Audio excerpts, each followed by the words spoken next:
Le livre de la Genèse est le premier livre de la Bible, et son histoire se divise en deux parties principales. Les chapitres 1 à 11 racontent l'histoire de Dieu et de l'ensemble du monde, et les chapitres 12 à 50 se focalisent sur l'histoire de Dieu et d'un seul homme, Abraham, puis sa famille. Ces deux parties convergent au début de l'histoire du chapitre 12. Ce format nous donne un indice quant à la manière de comprendre le message du livre lui-même, et aussi l'histoire de la Bible dans son ensemble. Ce livre raconte tout d'abord comment Dieu met fin au chaos et aux ténèbres décrits dans la deuxième phrase de la Bible. Il ressort de l'ordre accompagné de beauté et de bonté. Il crée un monde où la vie peut s'épanouir. Puis Dieu façonne des créatures appelées humains, ou Adam en hébreu, et il les crée à son image, conformément à leur rôle et à leur destinée dans le monde de Dieu. Les humains sont donc créés pour refléter au monde la nature de Dieu, et ils sont établis comme représentants de Dieu pour régner sur son monde en son nom. Ce qui, dans ce contexte, signifie d'en exploiter tout le potentiel, en prendre soin et en faire un lieu où encore plus de vie peut s'épanouir. Dieu bénit les humains. C'est un mot-clé dans ce livre.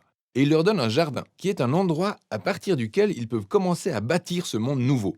Mais l'essentiel ici est que les humains ont le choix, celui de construire ce monde comme ils le veulent, ce qui est représenté par l'arbre de la connaissance du bien et du mal. Jusqu'ici, Dieu a identifié et défini ce qui est bien et ce qui est mal. Mais à présent, il laisse aux humains la dignité et la liberté de choisir. Vont-ils s'aligner sur la définition par Dieu du bien et du mal, ou vont-ils profiter de leur autonomie pour redéfinir le bien et le mal par eux-mêmes? Les enjeux sont très importants. Se rebeller contre Dieu signifie choisir la mort, car c'est se détourner du donneur même de la vie, ce qui est représenté par l'arbre de vie. Puis, au chapitre 3, un personnage mystérieux entre en scène, un serpent. Aucune information n'est donnée à son sujet, en dehors du fait qu'il est une créature de Dieu. Il devient clair qu'il s'agit d'une créature en rébellion contre Dieu et qu'il souhaite conduire les humains vers la rébellion et vers leur mort. Le serpent raconte une différente version de l'histoire de l'arbre et du choix.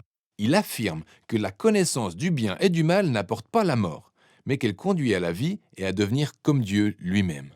Tragique ironie, quand nous savons que les humains sont déjà comme Dieu. Ils ont été créés pour refléter l'image de Dieu, mais au lieu de se confier en Dieu, les humains font sécession. Ils s'approprient la connaissance du bien et du mal, et en un instant, c'est toute l'histoire qui bascule.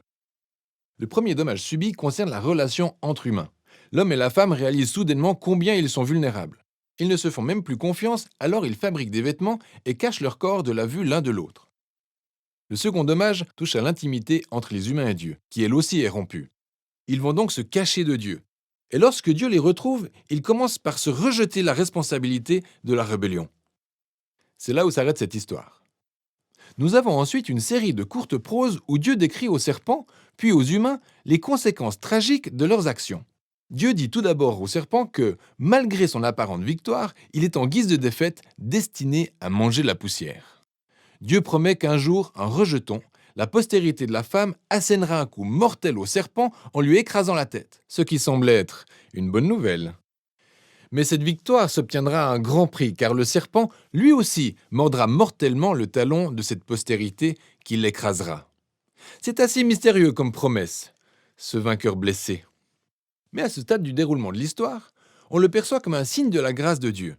Les humains viennent de se rebeller, et que fait Dieu? Il promet de venir à leur secours. Mais cela n'efface pas les conséquences de la décision des humains. Donc Dieu les informe que désormais, en raison de leur rébellion, chaque aspect de leur vie en communauté, aussi bien chez eux qu'à l'extérieur, sera empreinte de peine et de souffrance pour finir par les conduire à leur mort. Et c'est à partir de là que l'histoire dégénère. Du chapitre 3 au chapitre 11, nous découvrons les répercussions croissantes de la rébellion et de la fracture des relations humaines à tous les niveaux. Nous avons donc l'histoire de deux frères, Caïn et Abel. Caïn est si jaloux de son frère qu'il veut le tuer. Dieu l'avertit de ne pas céder à la tentation, mais Caïn le fait quand même. Il tue son frère alors qu'ils sont au champ. Ensuite, Caïn construit une ville où règne la violence et l'oppression, ce qui est parfaitement illustré par l'histoire de Lémec.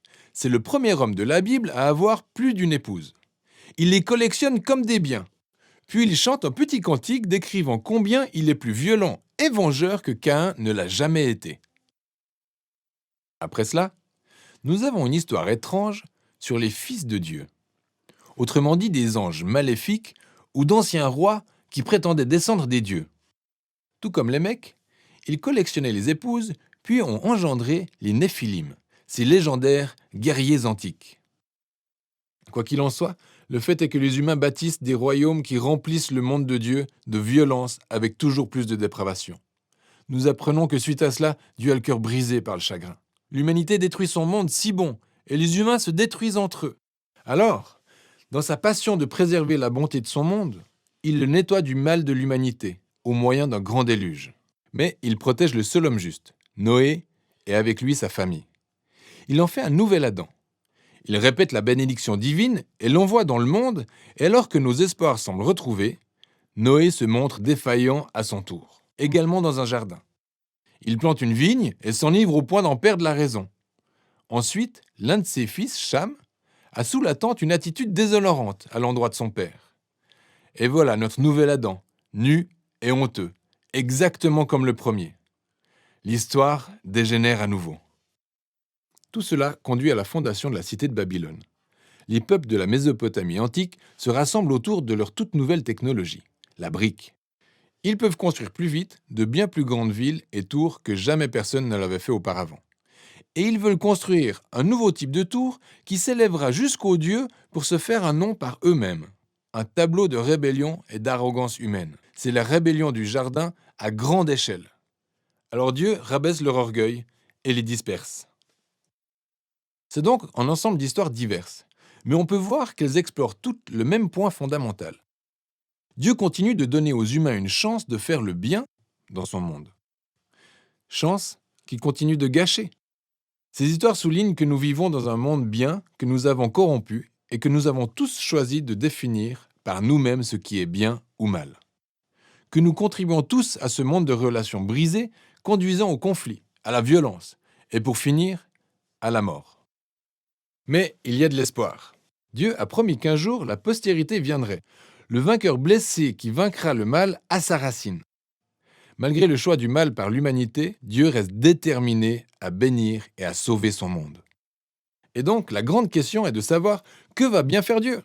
Le point de convergence dans l'histoire suivante en apporte la réponse. Mais pour l'instant, c'est tout ce dont il est question de Genèse 1 à 11.